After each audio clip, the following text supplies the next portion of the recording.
Greetings, this is Elder Blacklight. Now let's get to it. We're exposing boule,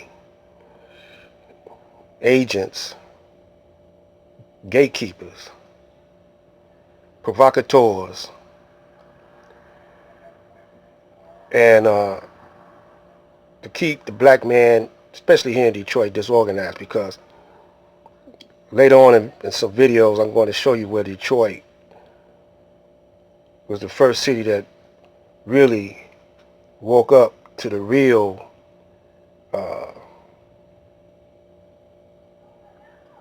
we could say black comprehension or black awareness. Some want to say black conscious, due to the coming of Master Farah Muhammad. And for about 20 years when Mayor Coleman Young was mayor, we had the opportunity to really, by being an all-black city, to really develop our own culture. But we blew it. We blew it in many ways. It's not all our fault, but we blew it. Now, this is a demonstration of how the news media here in Detroit, all of them, are against the police chief. And because there's a lot of good brothers on the police force. I know some, Brother Reggie from Hood Research was a cop back in the day, in the 90s and early 2000s. He was on the radio quite a bit, and the police is very aware of those white police officers that are a part of the Klan and the Zionists. See, all of them roll together. Y'all don't think so, but we're going to connect all of this. Keep on watching. And so Detroit will breathe, Black Lives Matter, and more groups coming in, starting trouble, because the police here, they didn't really, they used to wait it out. Matter of fact, if they have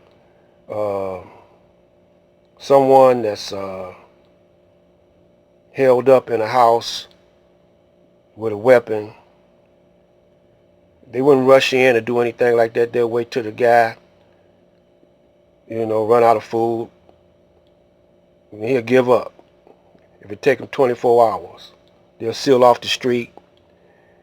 I mean, they do pretty good, I mean, they ain't perfect, but Detroit is a key city that they want. Let's listen to what the news say. 100 of protests for the group Detroit Will Breathe taking to the streets, and they plan to gather tonight. And this comes after a federal judge temporarily banned Detroit police from using tear gas, batons, rubber bullets, and shields against protesters. The order also includes chokeholds, which have already been banned by the department. The restraining order comes after Detroit Will Breathe filed a federal lawsuit against DPD for excessive use of force. The lawsuit was filed after police clashed with protesters 2 weeks ago, leading to 44 arrests. The restraining order will be in effect for at least 2 weeks. Meanwhile, the city of Detroit released a statement reading in part, quote, "The parameters laid out in the order are very consistent with current DPD policy. We are disappointed the order was entered without an evidentiary hearing because we believe when the evidence is heard, the police actions to date will be deemed justified." Attorney General. Continuing with the King Alfred plan from the man who cried I am. Preliminary memo, Department of Defense. This memo is being submitted in lieu of a full report from the Joint Chiefs of Staff. That report is now in preparation. There will be many cities where the minority will be able to put into the street a superior number of people with a desperate and dangerous will. He will be a formidable enemy, for he is bound to the continent by heritage and knows that political asylum will not be available to him in other countries. The greatest concentration of the minority is in the deep south and eastern seaboard, the Great Lakes region, and the West Coast. While the national population exceeds that of the minority by more than 10 times, we must realistically take into account the following. 1. An estimated 40 to 50% of the white population will not, for various reasons, engage the minority during an emergency. 2. American armed forces are spread around the world. A breakout of war abroad means fewer troops at home to handle the emergency. 3. Local law enforcement officials must contain the emergency until help arrives, though it may mean fighting a superior force. New York City, for example, has a 25,000-man police force, but there are about 1 million minority members in the city. So let's examine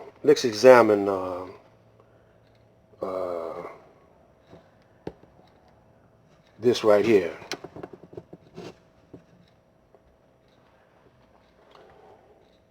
See,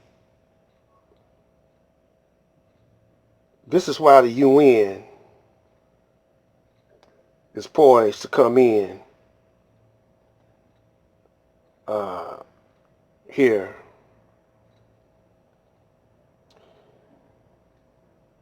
They got to take Detroit.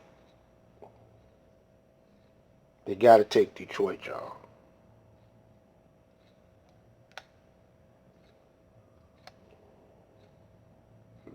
Like I said in the last video, we got the fresh water, all the fresh water. We got a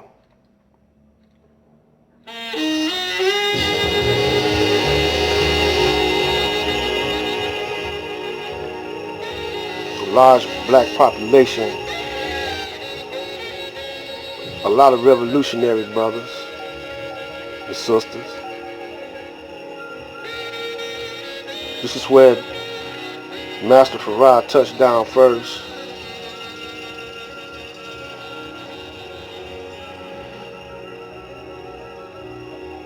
But a lot of time has passed since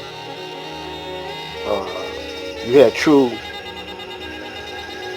black revolutionary brothers or black activists doing their thing on the city streets of Detroit, because we've been fighting that dope, see. And another way they bring in agents and provocadores is through the dope game. And now they done open up a whole lot of marijuana houses. That should tell you something. That should tell the black man that it's the Caucasian's way of keeping the black man high, out of his mind. You can't fight high, doped up, drunk. You can't fight like that. You have no strategy. One thing you want to do is party. So this is why all these groups is coming in, you know, to destabilize Detroit and other cities that's already been destabilized, like Portland and other cities. Gotta wake up, black man. Sugar and sugar, salt and salt. If you don't wake up, it ain't my fault. Peace.